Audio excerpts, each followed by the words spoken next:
মানব জমিন পত্রিকার সম্পাদক মতিউর রহমান চৌধুরী একটি লেখা লিখেছেন। তার শিরোনাম হচ্ছে হাসিনার সামনে দুটো অপশন, ভারতে রাজনৈতিক আশ্রয় কিংবা দেশে ফেরা। খুবই যথার্থ একটি প্রশ্ন। সারা বিশ্ব যখন শেখ হাসিনাকে পরিত্যাগ করেছে, তখন শেখ হাসিনার আর কোথাও যাবার উপায় নেই।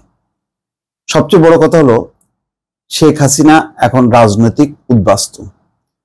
তার হাতে কোনো পাসপোর্ট নেই, তার পাসপোর্ট বাতিল হয়ে গেছে। বাতিল হবার পর ভারত থেকে অন্য কোনো দেশে যাবার কোনো বৈধ কাগজ নেই।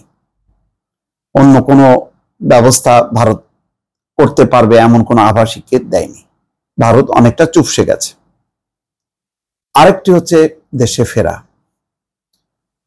সেটি পররাষ্ট্র উপদেষ্টাও কিন্তু ইঙ্গিত দিয়েছেন যে আদালত চাইলে পররাষ্ট্র মন্ত্রণালয় তখন ব্যবস্থা নেবে। আর এই দুটি প্রশ্নে, ভারতের রাজনৈতিক আশ্রয় কিংবা দেশে ফেরা, এর মাঝখানে ভারত চিড়ে চ্যাপ্টা হচ্ছে। ফলে ভারত অনেক ক্ষেত্রে ক্ষুব্ধ হচ্ছে, অপমানিত হচ্ছে, লজ্জিত হচ্ছে, কিন্তু কিছুই করার নেই। আন্তর্জাতিক বিশ্ব দেখছে ভারত কি করছে। ভারত প্রথম রাস্তায় হাঁটে, অর্থাৎ ভারতের রাজনৈতিক আশ্রয়, এই পথে যদি হাঁটে তাহলে তার বিপদ হলো, তার খুব চিরদুই শত্রু চীন এবং পাকিস্তান বাংলাদেশের কাঁধে ভর করবে, অথবা বাংলাদেশের সাথে সম্পর্ক আরো উন্নয়ন ঘটাবে। ইতিমধ্যে তার আলামত পাওয়া গেছে। বাংলাদেশে অবস্থান করা চীনের এবং পাকিস্তানের রাষ্ট্রদূত ঘন ঘন উপদেষ্টাদের দপ্তরে এবং বিএনপির দ্বারে দ্বারে ঘুরছে, এবং চীনের সঙ্গে অসাধারণ একটি সম্পর্কে আছে বিএনপি। এই ঘটনাগুলো কিন্তু ভারতকে দূরে ঠেলে দিচ্ছে। ভারত এখন কি করবে? শেখ হাসিনাই বা কি করবে? শেখ রেহানার পরিস্থিতি ভিন্ন। তিনি যদিও 5ই আগস্ট পালিয়েছিলেন বোনের সঙ্গে, তার ব্রিটিশ পাসপোর্ট আছে, কিন্তু শেখ হাসিনা এমনই এক শাসন, এমনই এক রাজনৈতিক পরিস্থিতি তিনি নিজেই তৈরি করেছেন। সেই পরিস্থিতির শিকার আজকে তিনি। ফ্রাঙ্কেনস্টাইনের দানব মানে তিনি তৈরি করেছেন, এখন তাকেই গিলে খাচ্ছে।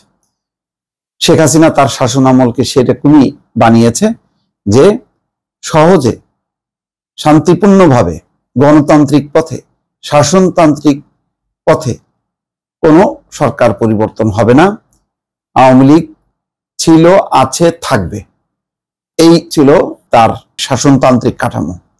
ফলে এই কাঠামোর বিরুদ্ধে গণবিক্ষোভ, গণরোষ, গণ অভ্যুত্থান ঘটার পর এখন শেখ হাসিনা একেবারে নিঃস্ব, নিঃসম্বল, তার কিছুই নেই, তার কোনো পাসপোর্ট নেই। আগে তারেক রহমানকে নিয়ে উপহাস করতেন, এখন তিনি সেই উপহাসের শিকার হয়েছেন। একেই বলে কপালের ফের। যাই হোক, এখন পুরো পরিস্থিতি দিনকে দিন যত ঘনিয়ে আসছে, সময় যত গড়াচ্ছে, ততই কিন্তু ভারতের উপর চাপ বাড়ছে। শেখ হাসিনার পরিস্থিতি একেবারে অস্থিতিশীল হচ্ছে। ভারত যদি শেখ হাসিনাকে বাংলাদেশে ফেরত দিতে চায়, তাহলে বিজেপি শাসক দল হিসেবে এবং কংগ্রেস উভয় দলই, তাদের দুই দলের জন্যই চরম অপমানের বিষয়। কেননা এই দুটি দল, সরকার এবং বিরোধী, এই দুটি দল শেখ হাসিনাকে ভীষণভাবে ওন করে। সুতরাং তারা এটাকে অপমান হিসেবে নেবে, এবং ভারত আর এক দফা 5 তারিখে যেমন শেখ হাসিনার পরাজয়ের মধ্য দিয়ে ভারত এটিকে নিজের পরাজয় মনে করছে, শেখ হাসিনাকে যদি বাংলাদেশে দিতে বাধ্য হয়, সেটাও ভারতের আরেকটি দ্বিতীয় পরাজয় হিসেবেই গণ্য হবে। প্রশ্ন হচ্ছে, ভারত বারবার এইভাবে মার খেতে থাকবে, এইভাবে পরাজিত হতে থাকবে? কি করার আছে? দর্শক, ভালো থাকবেন। আল্লাহ হাফেজ।